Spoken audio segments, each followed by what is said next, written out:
Fly ball, center field. Back goes Blackman. He's at the wall, and it's gone! A grand slam home run with 2 out in the 9th inning. The Dodgers come off the mat and lead 9-8. Biggest hit of the year for the Dodgers, Alexander Guerrero. Dodgers down to their final strike at a grand slam.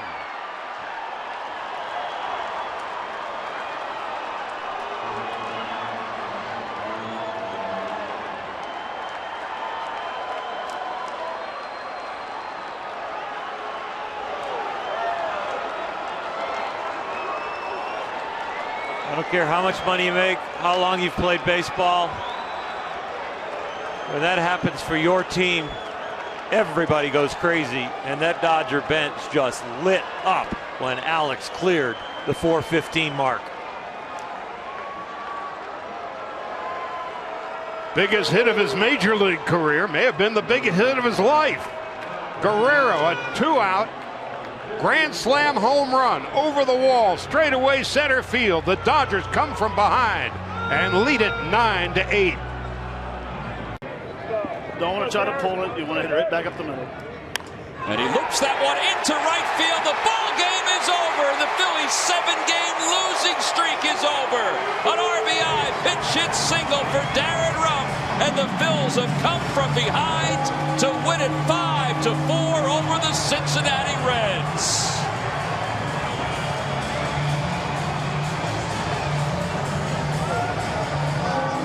How big is that? Saying inside the baseball. His thumbs might be bleeding, but it's a game winner, baby.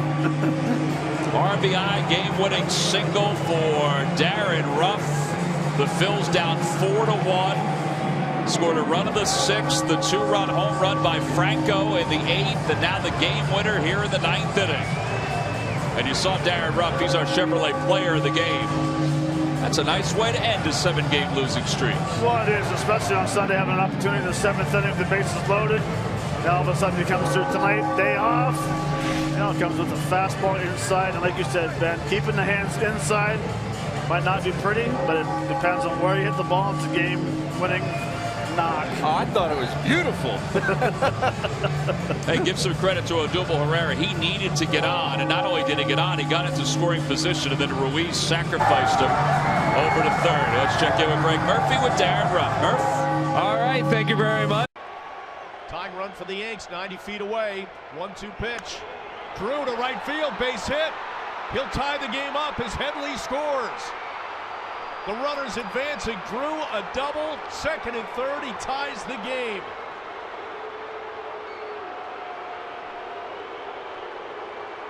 What a big 2-out hit for Stephen Drew. He said Rodney can make things interesting. Good at bat from McCann, extending the inning. Now Stephen Drew, that's got to do a lot for his confidence right there. Behind in the count, 1-2, able to turn around a fastball. Jones. Drilled to right center field. Nelson Cruz going back. Austin Jackson going back. Nobody's getting that one. Garrett Jones, a huge 3-run home run, and the Yankees have taken the lead 5-2.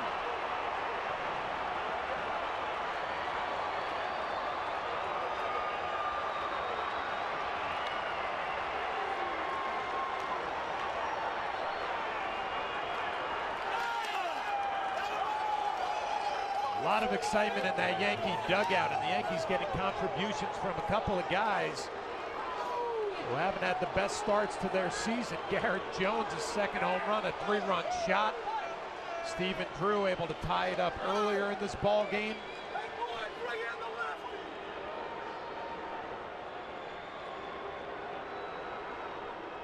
And here's Alex Rodriguez.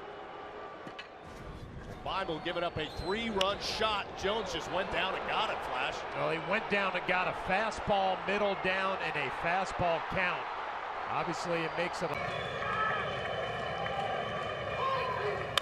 In the air to left center field.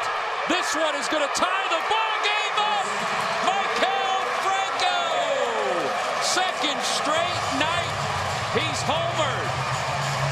It's a 4-4 game. Second straight night, he's tied it up. I think Aroldis Chapman thought the game was over. He was walking off the mound.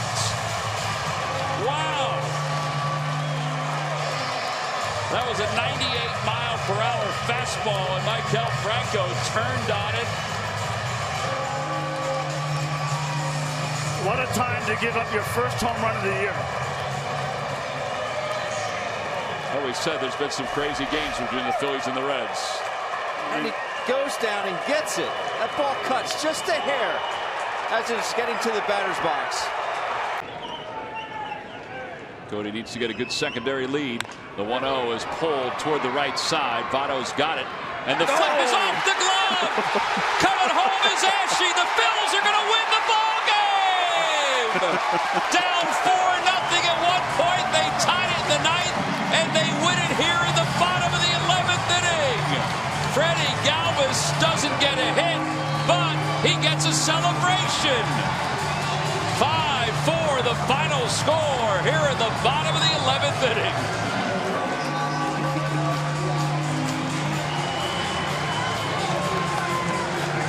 All different kinds of personalities when it comes to a baseball season when you take a look at the wins.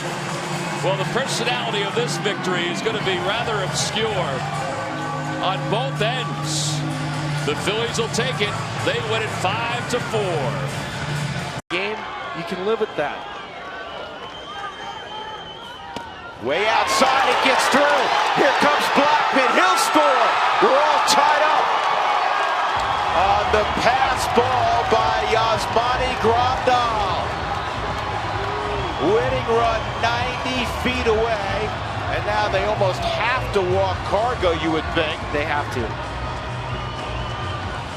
Aggressive base running by Blackman. He never hesitated. You can see on the Supermo. This is a ball that just cuts away from Yasmani Grandal. Hits off the edge of his glove. Almost tied him up. He had no chance to get. Another 0-2. This will get it done. Deep left center field. Heisey going back. DJ coming, and the throw. Not going to get him, and the Rockies win it. Oh, how do you like that? What a turn of events. 24 hours after the worst loss of the year, the Rockies enjoying their best victory of the year. What a persevering type of victory tonight for Colorado. Talked about showing some fortitude. That game tonight, late into the evening, it's 12:20 right now. Well past midnight, the Rockies have turned into gremlins. The fortitude is here. Turning the page. Tulo is right. You play the game, you play it for the next day. You have to turn the page. The Rockies did that. Tying run at third base. 1-2 to Ibar, and he hits this one out to right field. It'll be deep enough, one would think. Souza makes the catch. Navarro tags. He's coming home. We are tied up at 5. And great base running too by Giavitelli, because he sees that throw with getting by the cutoff man that he's going to be able to advance into scoring position himself. Well done by Eric Ibar, bringing home that clutch run to tie it up. Picks up his 17th RBI on the sac fly. And as we mentioned, Boxberger has never had a 4-out save, and that will continue. And Souza going back on the ball, didn't necessarily get into great throwing position, but that throw up the third base line by the cutoff man allows Giavitelli to get into scoring position. And Giavitelli just continues to come through with that base hit and some solid base running. Good effort. In that spot, the leadoff spot against the left-hander Santiago. And a long one back into deep right. That's got great carry. Gone! Home run for Kevin Kiermaier on a 2-1 pitch. And the Rays retake the lead 6-5. Kiermaier's blast. Well, Kevin had a good count to work with. Houston Street not overpowering. He relies on impeccable command. in order for success, and that pitch was out over the plate, and Kevin Kiermaier, you know, is playing time limited here the last couple of days because of the lefties, and you would expect that to continue. Cashes in big time. Yeah, but Joe doing it on his own. And the throw gets into left field. Dozier will score. And Minnesota takes the lead for the first time today. Yeah, definitely. I don't think a sign from the bench, but Joe Mauer bunting on his own. Swihart comes out and throws a P to Sandoval, and the ball got through him somehow. It didn't short hop him. Watch Joe right here bunting, trying to advance the runner. Swihart's throw was low, but a ball that Sandoval should have caught.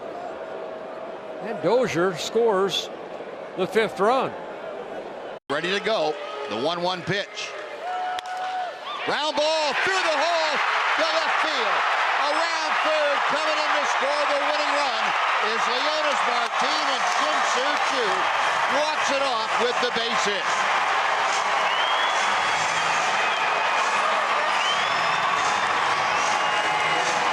You can really tell Choo in that at bat was trying to go the opposite way. Was not going to try to pull the ball. Probably felt he was going to get a breaking ball. He went the other way with a foul ball on the left field line and then placed that ground ball in the hole. It's almost like he saw that hole on the left side of the infield and took a shot at it and got that shot and made the best out of it. Shin-Soo Choo with his 6th career walk-off hit. Well, this is taking a page right out of Prince Fielder's book on how to beat the shift. Well, they had the shift down with the game on the line, and he wasn't trying to do anything but get a base hit to win the game. There's the hole, and there's the inside-out swing. Straightaway shortstop. And the eruption on the Ranger bench, another walk-off victory for your Texas Rangers, and they do cap off a 5-2 homestand. And a great way to head out on the road to take on the Royals and the A's on this road trip. Shin-Soo Choo is the hero of the night. In the bottom of the 9th, trailing 3-2. Here's a deep trot, right center field, and it is out of here. Adam LaRoche has tied the ball game in the bottom of the 9th with a solo blast.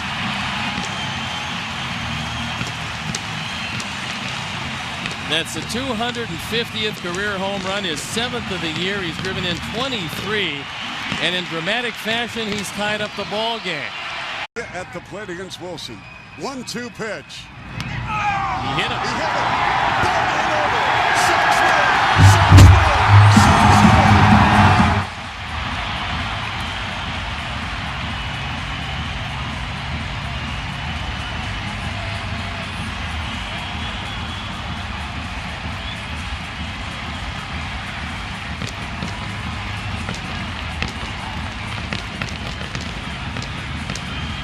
How often do you see this, Steve Stone?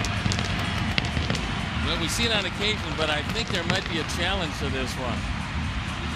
This one not quite over yet, so don't go anywhere as Brad Ausmus is coming out and he wants to talk with Laz Diaz. And Laz is saying that he didn't swing at it. It caught him on the forearm of the right arm.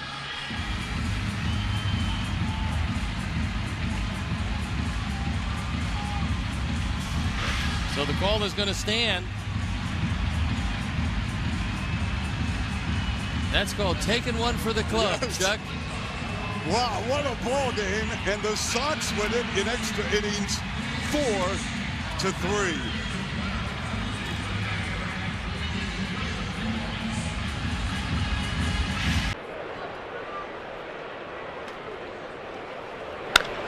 High fly ball back into deep left. Ackley to the wall. Goodbye. Home run for Logan Forsythe. On a 2-1 pitch.